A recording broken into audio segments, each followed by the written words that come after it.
Hello and welcome to Sunset Zen and Sleepy Stories. Please relax, listen, and enjoy.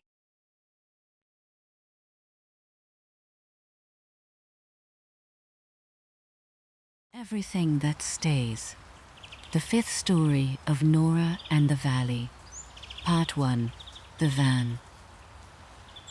The removal van arrived in Llangollen at 10:30 on a Tuesday morning in September, which was not when it was supposed to arrive. It was supposed to arrive at 8. But Nora had spent enough of her professional life handling things that were older and more fragile than a delivery schedule to have made her peace, broadly, with the fact that things arrived when they arrived. She was in the walled garden when she heard it, the particular diesel grumble of something large negotiating a lane that had not been designed with large things in mind. And she came through the cottage and out the blue door to find two men in the lane, looking at the gate with the expressions of people reassessing a situation. "It won't go through," the taller one said. "No," Nora agreed. "I did mention that on the booking form. We thought it might be all right." "It isn't." She looked at the van and the gate and the lane. "We'll carry things. It isn't far." Owen appeared from around the corner of the building. She had not known he was coming. He had simply arrived at 8 o'clock with Hugh and a younger man named Cefn, who worked the farm 2 miles over and had, apparently, agreed to help without being asked, because that was what people did in this valley, as Nora was learning. Between the 5 of them, they carried Nora's life through the blue gate and into the cottage in 2 hours. It was not a great quantity of things. She had been ruthless in London, and 9 years of marriage had taught her that accumulation was not the same as meaning, but it was enough. Her books, which filled 4 boxes and were the heaviest things, her good lamp, the drawing of the valley from Brecon, her grandmother's quilt, the document case from the photograph that she had kept for 20 years and intended to keep for 20 more, the kitchen things, the clothes. 2 boxes simply labeled Archive, which contained her own professional papers and which she carried herself. By noon, everything was in, and the van was gone, and Cefn and Hugh were drinking tea in the kitchen, with the ease of men who have earned it. And Nora stood in the middle of her sitting room, surrounded by boxes, and felt, very suddenly, and without warning, the full reality of what she had done. She had moved to Wales. She was standing in a cottage in a Welsh valley, with her grandmother's quilt in a box at her feet, and the Rayburn ticking quietly in the kitchen, and the September light coming through the west window. And this was not a visit. There was nowhere to go back to. The flat was gone. The London archive was someone else's responsibility. This, the blue door, the walled garden, Hugh finishing his tea and discussing the pointing on the east wall with the focused interest of a man who considers walls a serious matter. This was it. Owen appeared in the doorway. He looked at her. She looked at him. "All right," he said. "Yes," she said. And then, because it was true and because he would want to know, "I just had a moment." "What kind of moment?" "The kind where it becomes real." She looked around the room. "I've moved to Wales." "You have," he agreed. "It's very far from London. About 4 hours. Owen." "I know," he said. He came into the room and stood beside her, looking at the boxes. Do you want me to go? Give you time on your own in it? She thought about it honestly, the way he had taught her, by example, to think about things. Did she want to be alone in this? To sit with the reality of it by herself, in the way she'd learned in the bad months to sit with difficult things, because sitting with them was the only way through? Or did she want him here? No, she said. Stay. Help me put the books away. He stayed. He helped her put the books away, which took the rest of the afternoon because Nora had opinions about arrangement and Owen had questions about the books themselves, and they kept stopping to talk about them, which was slow but felt entirely right. The books going onto the shelves of her cottage in the right order, in the company of a person who wanted to know why, this one here and that one there, and the September light moving around the room as the hours went by. By evening, the sitting room looked like hers. She stood in the doorway and looked at it and felt, replacing the earlier vertigo, something that it took her a moment to identify. She felt at home. Part 2. The first morning. She woke at 6, to a sound she didn't immediately recognize. She lay in the dark and listened. It came again, close, outside the window, a rich liquid sound, with a melancholy quality that was not quite sad. She got up and went to the window and looked out into the garden. A blackbird, on the garden wall, singing in the pre-dawn dark, as though it were the most natural and necessary thing in the world. Which it was. Nora stood at the window in her pajamas and listened until he was done. Then she went downstairs and lit the Rayburn and made tea, because she had learned from Eleanor's journals that a kitchen garden requires attention in September. There would be things to harvest, seeds to collect, beds to begin clearing for winter. And she intended to start as she meant to go on. She was in the garden when Owen appeared at the gate at 7:30. "You're up?" he said, sounding surprised. "There was a blackbird," she said. He had things to say. Owen looked at the garden. She had already cleared one of the raised beds and was working on the second. He came through the gate and crouched beside the bed and looked at what she'd done with the expression he used when assessing something for quality. "You've left the kale," he said. "Eleanor said, leave the kale. It'll go through winter." "She's right." He straightened. "You've been reading the journals every night since July." She sat back on her heels and looked at the garden.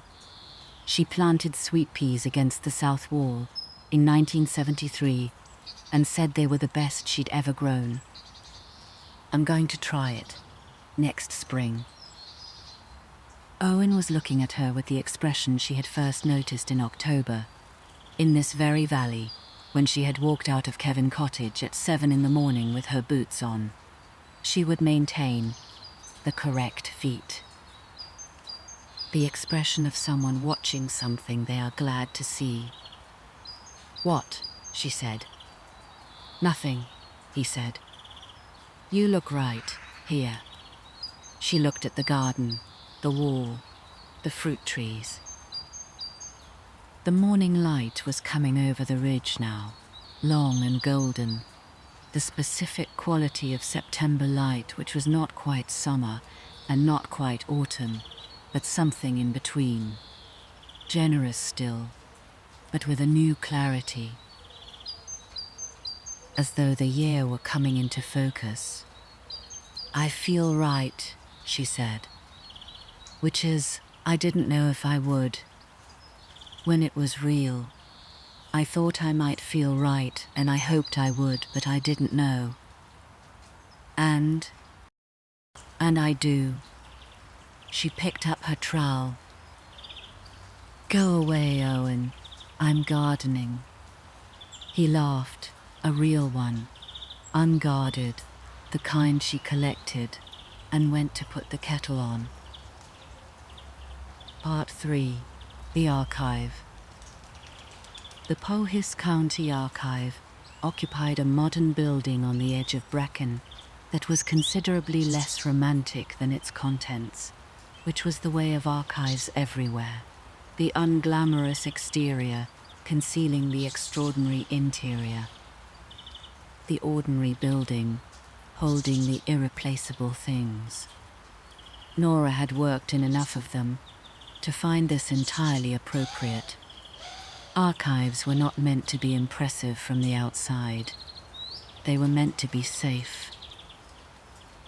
Rhiannon met her at the door on her first morning, with coffee and the expression of someone who has been looking forward to this. "The Middleton papers," she said, "are in room 4. We've done a preliminary sort, but nothing systematic. Nobody has worked through them properly since they came to us in 1965. She paused. 57 boxes. 57, Nora said. Some of them haven't been opened since they left the estate. Nora felt the particular sensation she associated with a very good collection, a kind of alertness, like a tuning fork struck. "Show me," she said. Room 4 was climate-controlled and quiet, with the specific quality of silence that Nora had always found more companionable than ordinary silence. The silence of a place where things were being carefully kept. The boxes were stacked on metal shelving, each one acid-free, each one labelled in the neat hand of whichever archivist had done the preliminary sort in 1965. She walked along the shelves reading the labels. Estate accounts. Correspondence, outgoing. Correspondence, incoming. Farm ledgers, legal papers, household records, diaries. She stopped. "Diaries," she said. 7 volumes, Rhiannon said. 1847 to 1889, Lady Middleton, Charlotte. She kept a journal for 40 years. Nora turned to look at her. "Nobody's read them?" she said. "Since 1965? Nobody's had time."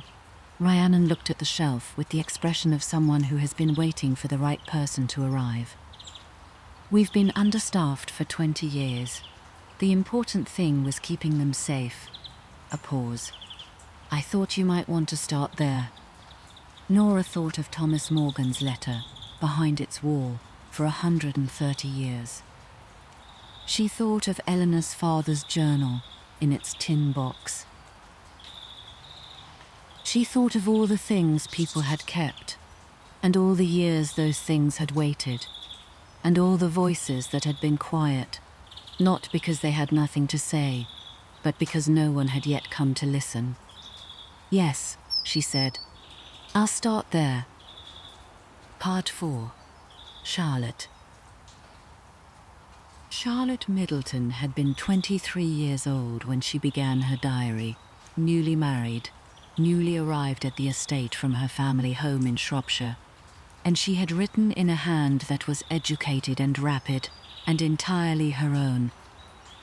Not the formal copperplate of official correspondence, but the looser, more urgent script of someone writing for themselves, which is to say, for the truth of things. The first entry read, September 14th, 1847. "I have counted the windows in this house, 42. I have been here 3 weeks, and I still cannot find the library without assistance. Charles finds this funny. I find it less so. It is a very large house, and I did not choose it." Nora sat back in her chair and looked at the page for a moment. "I did not choose it. Not bitter, exactly, too dry for bitterness, but honest, in the way of someone who has decided that the truth, at least on paper, costs nothing." She read carefully, as she always did, attending to the whole page, the margins, the crossings out, the places where the ink changed color because the writer had put the pen down and come back later. Charlot wrote every day for the first year, and what emerged was the portrait of a woman of considerable intelligence, navigating a life that had been arranged rather than chosen, the management of a large household, the expectations of a husband and his family, the particular loneliness of a person who has moved far from everything familiar and must build a world from materials she did not select. But she was funny. That was what Nora had not expected, the dry, precise, occasionally devastating wit of a woman, writing for no audience but herself. On her mother-in-law, Lady M visited today and inspected the linen cupboard with the expression of someone who has already decided what they will find. On an obligatory dinner party, 14 covers. I have met 11 of these people before and recalled 6 of them with pleasure. The arithmetic of social obligation is unforgiving. By October of 1847, there was a new name in the diary, Marged. October 3rd. The housekeeper's daughter, Marged, has been helping in the still room.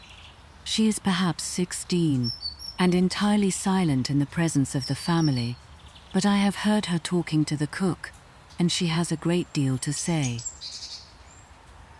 I have begun to linger in the kitchen passage. Nora read this 3 times. Then she read the next entry. October 9th. I asked Marged to teach me to make the local bread. She looked at me as if I had said something unexpected, which I had. We spent the morning in the kitchen. Her Welsh is faster than mine can follow, but she slows down when she sees my face. She has, I think, a kind nature under the silence. Nora sat with the diary for the rest of the morning. She made notes in her own small notebook, dates, names, the shape of something she could not quite see yet but could feel the outline of, the way you feel the outline of a document that is folded before you open it. At lunch, she went to find Rhiannon. The Middleton household records, she said. 1847 onwards. Do we have staff registers? Rhiannon looked at her with the attention of someone who recognizes a particular tone of voice. Box 31, she said. Why? There's a girl called Marged in the diaries, Nora said. Housekeeper's daughter. I want to find out who she was. Part 5. Owen's kitchen. She told Owen about Charlotte and Margaret on Thursday evening at his kitchen table while he made something with leeks from the garden and half a roast chicken from earlier in the week. He listened in the way he listened, fully, without interrupting, with the occasional question that showed he had been attending to every word. She described Charlotte's voice, the dry wit, the 42 windows, the mother-in-law and the linen cupboard. She described Marged appearing in October, the bread-making, the kitchen passage. And, he said. And, I don't know yet, Nora said. That's what I need the staff records for. But there's something there. Charlotte wrote about this girl every few days for the rest of the year, and the entries are different, warmer, more alive somehow. She looked at her hands. A friendship maybe, or something more. I don't know yet. What do the staff records say? I haven't got there yet. I've only had 3 days. She looked at him. I'm trying to go slowly, carefully, the way you're supposed to with old things. Owen put the leeks in the pan. They hissed, and fragrant steam rose, and he turned them with the ease of long practice. You're also trying to go slowly, he said, because you want to be in the company of Charlotte Middleton for as long as possible. Nora looked at him. You liked her immediately, he said. The 42 windows. She counted the windows in her new house, Nora said, on her own, in the first 3 weeks, because she didn't know what else to do with herself. And you understand that. I understand that very well, Nora said. Owen glanced at her. How are you? The first week. Properly. She thought about it properly, as was his habit, and now somewhat hers. Strange, she said. In a good way. The cottage is right. I knew it would be. And it is. The archive is, Owen. It's a remarkable collection. Even what I've seen so far. She paused. But it's strange to be building everything at once. The cottage, and the job, and the... She gestured, slightly, between them. The us, he said. The us, she agreed. It's a lot of new things, simultaneously. Is it too much? She shook her head. No. I just notice it. I'm aware that I'm living in a lot of beginnings at once. She looked at him. I was thinking, walking home from the archive today, that the last time I felt like this, I was 22. First job, first flat, first city. Everything new and slightly terrifying and absolutely right. And now? Now it's the same, she said. Except I'm 38, and I know that this specific kind of terrifying is actually just what it feels like when you're in the right place. Owen put 2 plates on the table and sat down across from her. And for a moment, they simply looked at each other in the kitchen light. With the smell of leeks and the Rayburn going at the farmhouse, and Mist asleep in her bed, and the valley outside doing what it always did. I'm glad you're here, he said. Not for the first time. He said it regularly and always meant it, which she had come to understand was not a habit of expression, but a genuine report of his interior state, delivered as plainly as he could manage. I know, she said. I'm glad to be here. She picked up her fork. Tell me about the sheep. He told her about the sheep. She listened and ate, and outside the September dark came in over the hills, and the kitchen was warm, and the valley settled around them like something that had been waiting a long time for exactly this. Part 6, Box 31. The staff registers were meticulous. Someone in the Middleton household had kept them with bureaucratic thoroughness, recording every servant's name, position, start date, wages, and departure, with brief notes in the margin that were sometimes purely administrative and occasionally, startlingly, human. Nora found Marged on the second page of the 1845 register. Marged Bevan, kitchen assistant, commenced October 845, age 14. Daughter of Mrs. Bevan, housekeeper. Wages, 4 shillings per quarter. She sat with this for a moment. Bevan. The same name as the landlord of her cottage in Helangany, old Mr. Bevan, with his deliberate speech and his careful paperwork, who had witnessed her lease with the gravity of a man for whom signatures represent serious matters. It was a common enough name in the valley. It might mean nothing. She read on. Marged Bevan appeared in every subsequent register, her position rising, kitchen assistant to still-room maid to lady's maid, by 1851, and her wages rising with it. The marginal notes on her entries were sparse until 1852, when an unknown hand had written simply, "indispensable." In the diary, Charlotte had written on the same date, November 12, 1852. "I do not know what I would do without M. That is all I will say about it. Some things do not require elaboration." Nora looked at the register and the diary entry for a long time. She thought about what she knew of Victorian household arrangements, the strict hierarchies, the vast gulf between the family and the staff, the 100 rules that governed who might speak to whom, and when, and in what manner.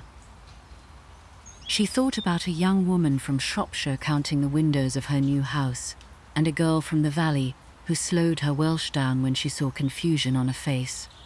She thought about 40 years of diaries. She thought about indispensable. She went to the final register, 1889, the year the diaries ended, and found the last entry for Margaret Bevan, who was by now listed as Lady's Companion, a title that was not quite a servant's position, and not quite something else. Departed September 1889, upon the death of Lady Middleton. References supplied. Position, 44 years of service. 44 years. Nora sat with the register in her hands and thought about two women, one of 42 windows, and dry wit, and a life arranged for her by others, and one of 4 shillings a quarter, and kitchen work at 14, who had somehow, across every obstacle of class and hierarchy, and the elaborate social machinery of Victorian England, made something between them that lasted 44 years, and ended only when one of them died. She thought, this is the story in this archive. This is what I am here to find. She went to find Rhiannon. Part 7. What Rhiannon knew. Rhiannon was at her desk with a conservation report, and she looked up when Nora appeared in the doorway with a particular expression, barely contained, focused, the expression of an archivist on the scent of something that Rhiannon was beginning to recognize. "Marked Bevan," Nora said. "Do you know anything about her?"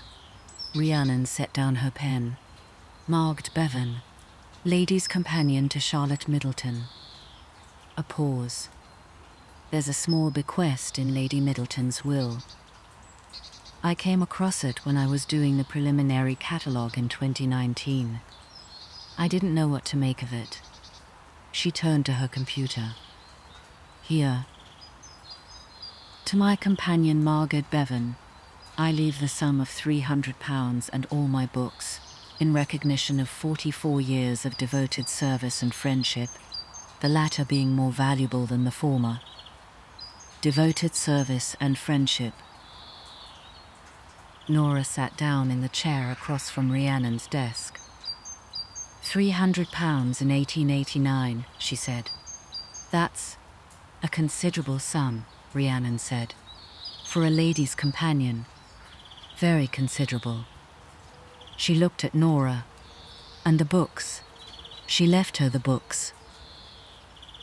Nora thought of Charlotte's diary, the woman who had counted windows, who had found Marged in the kitchen passage and lingered, who had written "Some things do not require elaboration" on a November day in 1852. She thought of 40 years. She thought of books. "Where did Marged go?"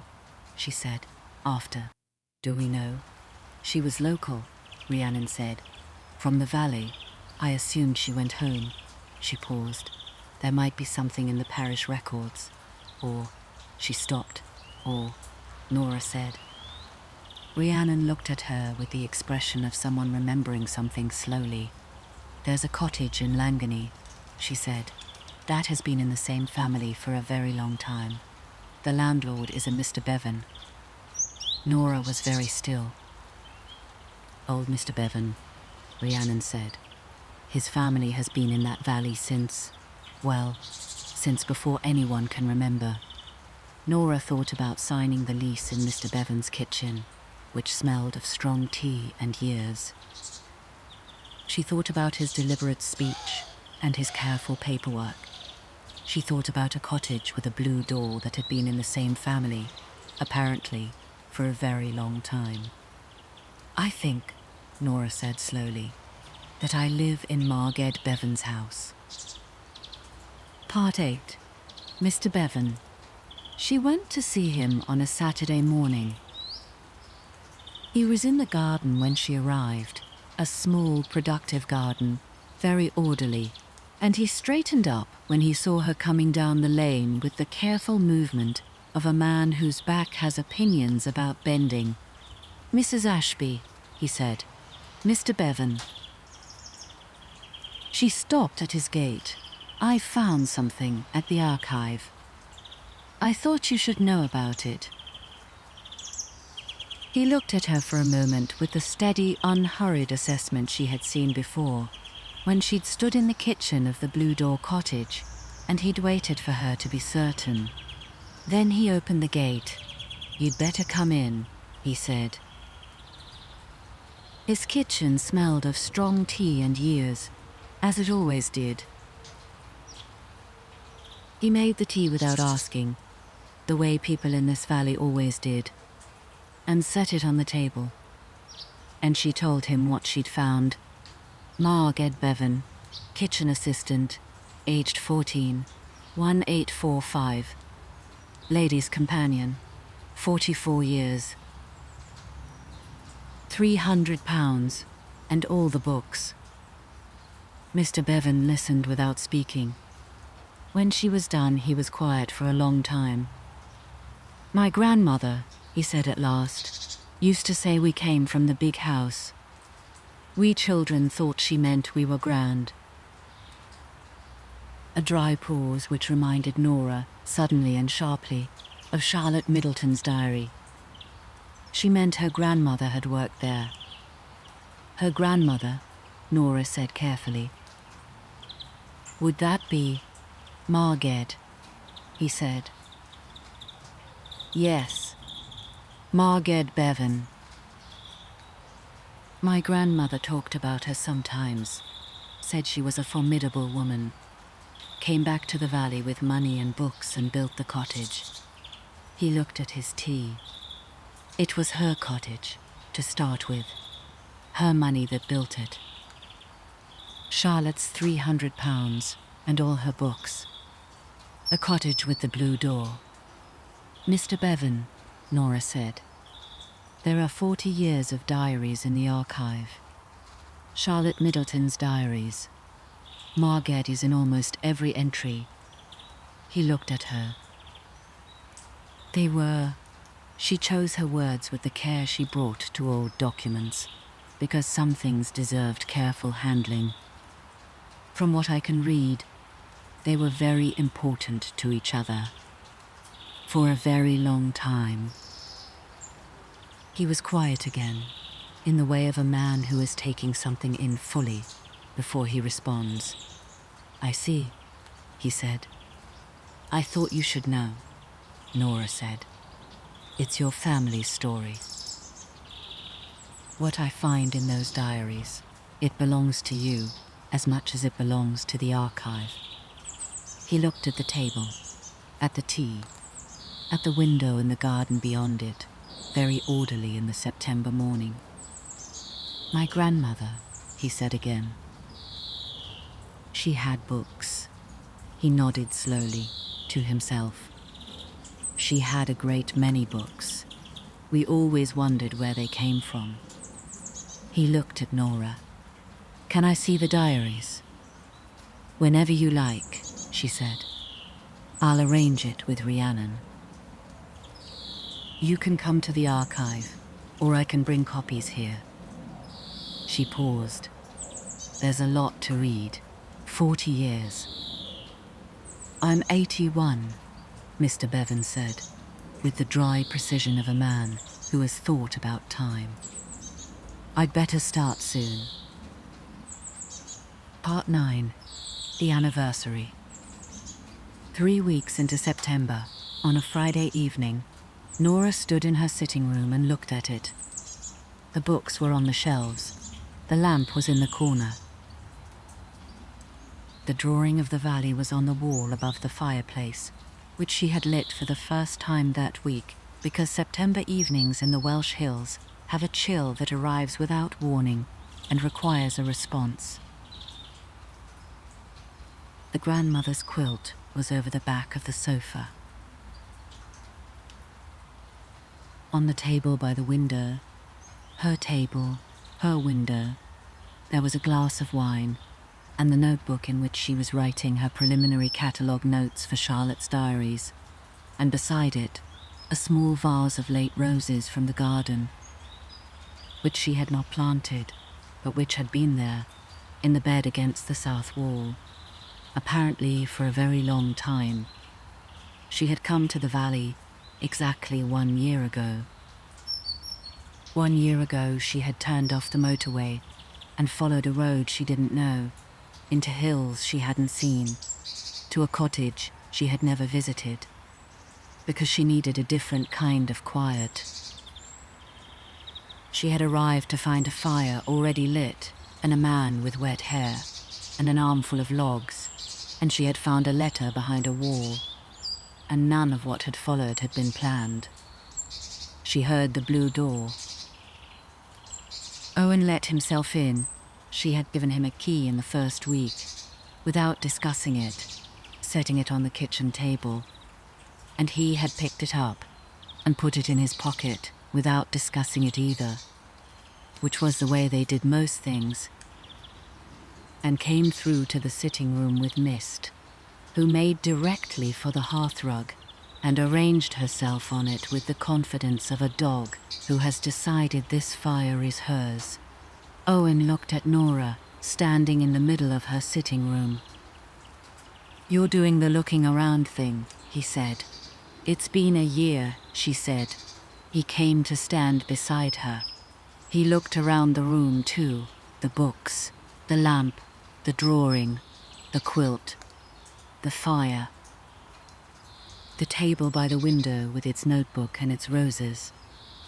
"1 year ago," she said, "I drove away from London because I needed to be somewhere else.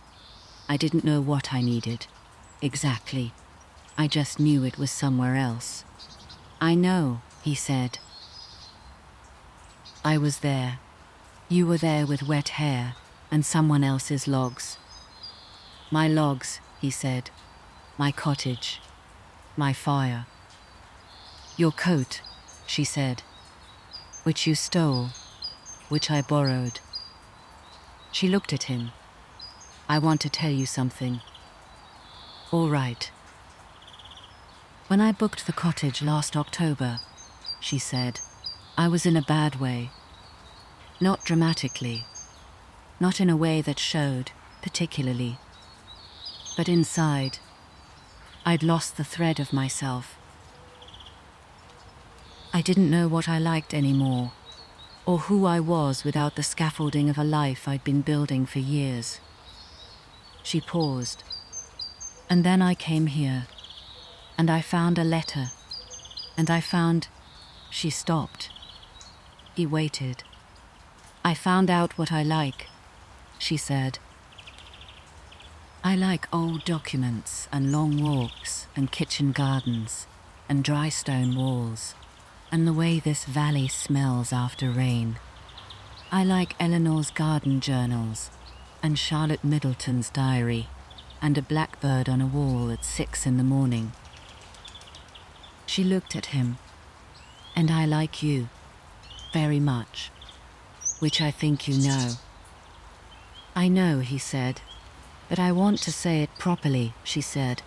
"On the anniversary. 1 year ago I arrived in this valley with my boots on, the wrong feet, with my boots," she said. "And everything that's happened since has been the best year of my adult life. There are people who believe in you. There are people who believe in you." which includes moving to a cottage in Wales in my late 30s, and cataloguing Victorian diaries, and learning to manage a Rayburn, and discovering that I apparently live in the house that was built with the money left to Margaret Bevan by the woman she spent 44 years with. She paused. All of that. And you. She looked at him. You are, he said carefully, the best thing that has happened to me in a long time. Probably ever. I'm aware that's a significant thing to say, and I mean it exactly as significantly as it sounds. She held his gaze. The fire was going, and the room smelled of wood smoke and the late roses and something that was just the cottage itself. The particular quality of a place that is old and has been cared for and is now, finally, being lived in properly. Owen, she said. Nora, he said. Stop being careful, she said, and say the rest of it. He looked at her for a long moment. The almost smile, then the real one. I want this, he said. All of it. The archive, and the cottage, and the Rayburn and Mr. Bevan, reading 40 years of diaries. I want Charlotte and Margaret, and the Blackbird, and Mrs. Price, knowing everything, before either of us has said it. I want the mornings and the evenings, and the long conversations about things that matter. He held her gaze. I want you here, not visiting. Here, for good. I am here for good, she said. I signed a lease. I know, he said. I want more than the lease. She was quiet for a moment. I want more than the lease too, she said. I have for a while. Then we agree, he said. We agree, she said. Owen, yes? Stop talking, she said, and come here. He came. The fire went on burning, the way fires do when no one is watching them. Mist thumped her tail once against the hearthrug and went back to sleep. Outside, the valley was dark and quiet and entirely itself, the hills holding the dark the way they held everything, patiently, permanently, without fuss. She rang her mother on a Sunday in October. They talked for an hour, as they always did. Her mother had made a careful peace with Wales, which had involved a visit and a grudging admission that the hills were, she supposed, quite striking. She asked about the archive, and Nora told her about Charlotte and Margaret and Mr. Bevan reading the diaries, and her mother said goodness in the tone she used for things that moved her, which she did not intend to admit moved her. Then, and Owen, Nora said. A pause. You sound different, her mother said. Different how? Like yourself, her mother said. Like the you that was always there underneath. Nora stood at her kitchen window and looked at the walled garden, the kale standing strong, the beds cleared, the fruit trees beginning to turn, and thought about 24-year-old Nora with the document case and the look of absolute satisfaction, and about all the years between then and now, and about the specific quality of arriving somewhere that was waiting for you. Yes, she said. I think that's right. After she hung up, she stood for a while in the kitchen. The Rayburn ticked. The garden held its autumn colours. Up the lane, she knew, Owen was checking the late ewes, and Eleanor was in her sitting room with a garden journal and the radio on low, and Margaret was at Croy's farm with the photograph of Thomas Morgan in its frame on her mantelpiece. And Mr. Bevan was, very possibly, reading about the morning of October the 3rd, 1847, when a woman named Charlotte lingered in a kitchen passage to listen to a girl named Margaret speak faster than she could follow.